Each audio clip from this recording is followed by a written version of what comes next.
Monsieur le maire, mesdames et messieurs les élus, donc les élus de la ville de Metz font du dialogue citoyen des axes majeurs de la politique locale. Ils souhaitent favoriser la démocratie continue en mettant en place des dispositifs simples et encadrés qui permettent aux citoyens pris au sens large d'intervenir entre deux moments électoraux et d'être à nos côtés acteurs du bien vivre ensemble dans la commune et là en espèce dans le quartier. L'objet de la délibération soumise au vote du conseil municipal est de lancer la première étape du projet global de démocratie participative de la ville de Metz avec la création des conseils de quartier. Ces assemblées consultatives ont plusieurs objectifs, notamment de participer à l'amélioration de la cohésion sociale et du cadre de vie des habitants, de contribuer à renforcer le dialogue entre les élus et les habitants et entre les habitants eux-mêmes, de valoriser les atouts de la commune et plus particulièrement du quartier, de donner un avis sur les projets municipaux prévus dans les quartiers, de proposer de nouveaux projets pour les quartiers. Nous vous proposons de caler les périmètres des conseils de quartier sur les 9 zones des bureaux de vote et de créer une 10e zone représentant les écarts dont les problématiques sont spécifiques. Chaque conseil de quartier serait composé de la façon suivante: l'adjoint au maire délégué à la démocratie participative, garant du fonctionnement global des conseils de quartier, et 2 élus référents, un adjoint et conseiller délégué et un conseiller municipal de préférence habitant dans le quartier, et 15 citoyens maximum habitant obligatoirement dans le quartier. Le fonctionnement est défini précisément à travers la charte de fonctionnement des quartiers qui est jointe en annexe. Elle prévoit les différents types de rencontres, le calendrier des rencontres, l'évaluation de la démarche, les modalités de participation des citoyens, les principes de fonctionnement et les règles de communication. Cette charte sera amenée à évoluer en fonction des constats, des retours et des remarques des participants, car nous attachons une importance grande à la co-construction et au principe d'amélioration continue. Pour une totale transparence, je précise qu'un rapport d'activité sera présenté chaque année au conseil municipal. Je vous informe également que les séances plénières des conseils de quartier ainsi que la séance de clôture seront organisées sous la forme d'ateliers d'intelligence collective, c'est-à-dire où un groupe d'individus est appelé à travailler sur des réflexions et sur des problématiques et porter à la réflexion du groupe, dans le but d'améliorer en espèce le bien vivre ensemble dans son quartier. Ces réunions se distinguent donc de réunions de quartier classiques, comme vous avez pu les connaître. Pour cette raison, nous avons limité le nombre de participants, de citoyens participants à 15. Cela nous permettra un travail de réflexion de qualité difficile à obtenir avec un trop grand nombre de personnes. Les premières réunions sont prévues pour le premier trimestre 2021, et si les conditions sanitaires, bien évidemment, nous le permettent. Vous avez pu prendre connaissance de la délibération de la liste des élus référents des différents quartiers. Je peux vous les citer. Conseil de quartier numéro 1, celle de la République, élu référent Henri Fricou, Patrick Colombel. Conseil de quartier numéro 2, École Léliante, élu référent Lisiane Estrada, Catherine Bory. Conseil de quartier numéro 3, Georgette de Paul, donc élu référent Al-Sadoulat, Marie-Claude de Paul. Conseil de quartier numéro 4, Camp-Hôtel, élu référent Chantal de Lucas Falcon, Jacques Mazini. Conseil de quartier numéro 5, École Coty, élu référent Bernard Charbonnier, Nicolas Goudard. Conseil de quartier numéro 6, École Jules Verne, élu référent Daniel Rodriguez, Jean-Marie Opis.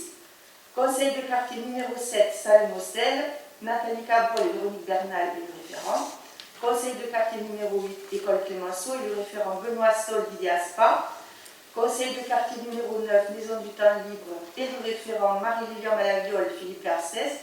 Conseil de quartier numéro 10, donc qui concerne les écarts, Pascaline Dardé et Monique de Michel.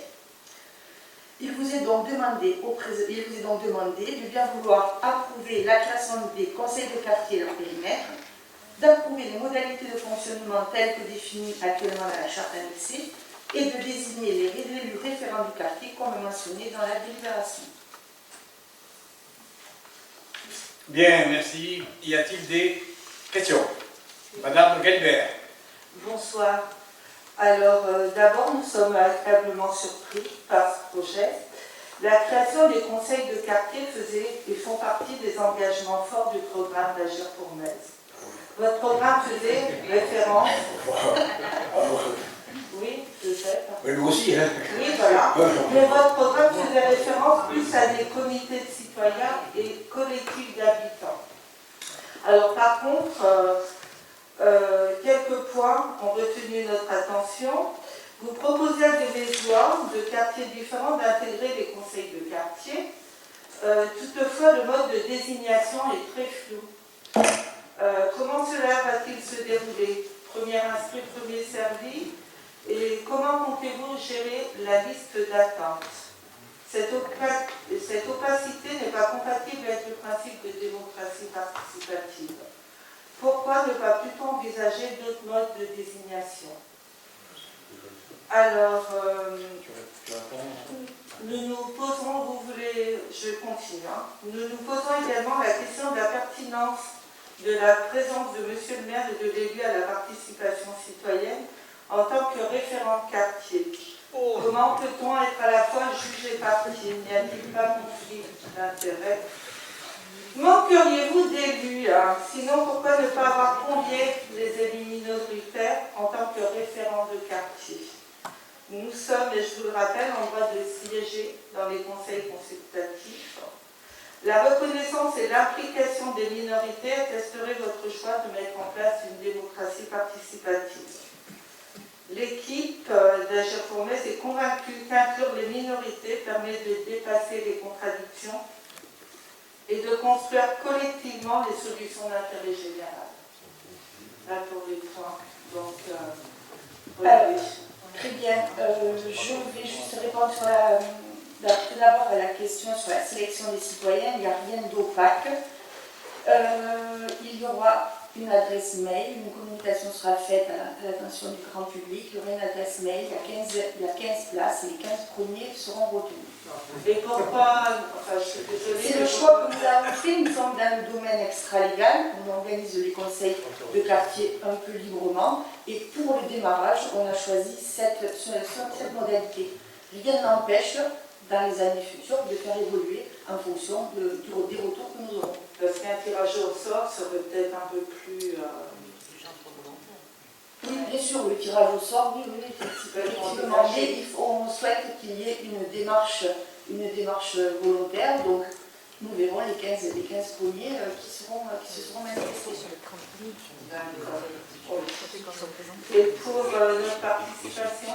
Alors, comme vous l'avez vu, il y a 15 places réservées pour des citoyens. Vous êtes des élus, mais vous êtes aussi des citoyens résidant dans les quartiers. Donc, vous êtes totalement invités à vous inviter à participer. Ce sera avec plaisir que vous serez accueillis dans les conseils de quartier.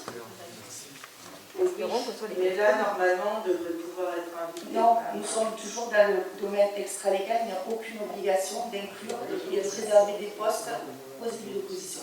Oui, c'est ce qu'on disait un petit peu tout à l'heure. Alors, si vous n'êtes pas obligé, on ne participe pas. Quoi. Vous pouvez participer au conseil de quartier en bénéficiant des 15 places qui sont réservées aux citoyens. D'accord. Ok.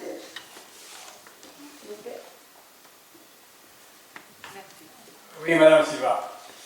Bon, monsieur le maire, j'ai vu le conseil municipal jusqu'au bout, je vous rassure.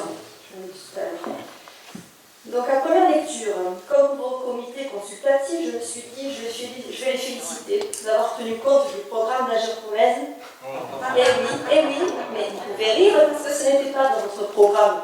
Je l'ai lu, relu, jusqu'à un moment, j'ai lu conseil de quartier, mais marqué Madame Estrada, à aucun point. Alors, dites-moi où, je l'ai sous les yeux. Installation de collectifs d'habitants dans chaque quartier. Ces collectifs disposeront d'une enveloppe financière. Une enveloppe financière de la rue. Installation d'un collectif. Ce n'est pas un conseil de quartier, monsieur le maire. Donc, je reviens. Mais vous avez raison, monsieur le maire. J'avais déjà prévu votre réponse, que je me suis dit, il va me répondre. Bon nombre de villes de France et de Navarre font la même chose. On ne vous a pas attendu, Madame Silva. Mais vous avez raison. Mais que dire de cette délibération où on confond comité de quartier et conseil de quartier? Encore fallait-il étudier ce sujet. Le titre est vendeur, la communication est bien fixée. Démocratie continue, cohésion sociale, dialogue, donner un avis, etc. Mais voilà, le contenu est décevant. Tout d'abord, 9 zones choisies. Ils sont définis par des bureaux de vote et non par les problématiques des quartiers. C'est-à-dire, par exemple, je vais prendre le Camp Hôtel. La zone de vote du Camp Hôtel regroupe les habitants du Chemin d'Écosse et les habitants du Sesquil. Est-ce que vous croyez que ces habitants ont les mêmes problématiques, ont les mêmes désirs, ont les mêmes envies, ou les mêmes problèmes à régler. Non. Et il y a d'autres zones dans l'Est qui sont, je ne vais pas tous vous les énumérer. De plus, le nombre d'habitants par zone. Ça va vous bloquer. Si un jour vous voulez faire des réunions participatives, vous ne pourrez pas faire des réunions participatives avec le nombre d'habitants qui habitent dans les zones. Vous avez vu la grandeur des zones. Vous avez choisi. Ensuite, quant à la composition du conseil, c'est effarant. En premier lieu, on lit adjoint, maire, délégué. Croyez-vous que la participation citoyenne a besoin des élus? Pourquoi mettre un élu au milieu de ce qui devra appartenir au peuple? Eh oui, les conseils de quartier, c'est du participatif. Je suis désolée. Alors, dans quel cas? Dans ce cas-là, alors, puisque vous mettez les élus au milieu, la place des conseillers minoritaires, elle est où? Elle est nulle part. Un référent de quartier, conseiller municipal, ça a déjà été fait par le passé à Metz, et comme vous savez, monsieur le maire, ça ne marche pas. Pourquoi le référent de quartier n'est pas tout simplement un habitant du quartier non élu? Je ne comprends pas cette manie de vouloir toujours mettre les élus au milieu. Voilà, peut-être que c'est votre façon de tout maîtriser. Ensuite, concernant les 15 citoyens, vous venez de répondre, mais bon, l'article 5 définit les modalités de participation, mais ne dit pas comment ils vont être choisis. Ça aurait été bien de le mettre aussi dans la convention. Est-ce par ordre d'inscription, au bon vouloir des élus référents, ou alors allez-vous faire, comme vous avez fait pour vos comités consultatifs, vous allez faire de l'entre-soi. Vous nous fournissez la charte du fonctionnement que vous avez élaborée. Voilà encore une conception du participatif version ensemble 2026. Votre première phrase, l'article 1. Les conseils de quartier sont la base de la démocratie participative. Laissez donc vos conseils de quartier établir leur charte de fonctionnement et revenez après vers le conseil municipal pour la voter. Les citoyens sont des adultes responsables que doit accompagner. On n'est pas là pour les infantiliser, on est là pour leur faire confiance. Et tout ce que vous faites, c'est le contraire du participatif. Toujours dans l'article 1, vous dites, les conseils de quartier seront consultés sur les projets municipaux dans leur quartier. Consultés? Mais c'est eux qui doivent élaborer les projets de leur quartier. En conclusion, vous faites de ces conseils de quartier une chambre de consultation. Premièrement, une charte que vous avez élaborée. Deuxièmement, des référents que vous choisissez. Troisièmement, des projets que vous proposez. Quatrièmement, une opacité sur les 15 citoyens choisis, puisque ce n'est pas précisé dans votre convention. Et cinquièmement, aucun élu minoritaire représenté dans ces conseils de quartier. Est-ce cela pour du participatif? En tout cas, c'est votre version du participatif. Mais pour moi, c'est uniquement la communication et un simulacre de conseil de quartier. Je vous demande donc de retirer cette délibération et de nous mettre les élus minoritaires pour venir autour d'une table et travailler ensemble sur le projet. Car vous le savez, ce projet vous tient à cœur. Le respect de la démocratie participative commence par le respect des élus minoritaires, Madame Estrada. Alors, je suis ravie que ce sujet vous enflamme autant. Franchement, moi j'attendais beaucoup de choses, mais alors à ce niveau-là, tant mieux, c'est bien, ça veut dire que les langues se délient. Et je vous invite à... Les langues se sont déliées pendant toute la campagne, Madame Estrada, c'est pas aujourd'hui. Madame, je vous laisserai la parole, madame. Je n'ai pas la parole. Donc je vous invite à venir participer et ne jetez pas de la suspicion, de l'opprobre sur le projet que nous proposons. C'est un projet évidemment qui est porté par les élus. Rien n'empêche les citoyens, s'ils ont envie de monter des comités de quartier, des conseils de quartier, des associations de quartier, des amis de quartier, de faire du participatif à leur façon. Là, c'est une façon que nous leur proposons de discuter avec nous, de faire du dialogue citoyen. Et j'ai bien précisé, et c'est écrit dans la convention, qu'il fallait bien un minimum de règles pour lancer la démarche, que la démarche pourra évoluer et que les règles pourront être co-construites et modifiées en fonction des retours. Et j'espère vraiment que dans les quartiers, les gens participeront et joueront le jeu. Et ce n'est que la première étape du projet de démocratie participative que nous souhaitons sur Metz. Je suis vraiment effarée par votre réponse.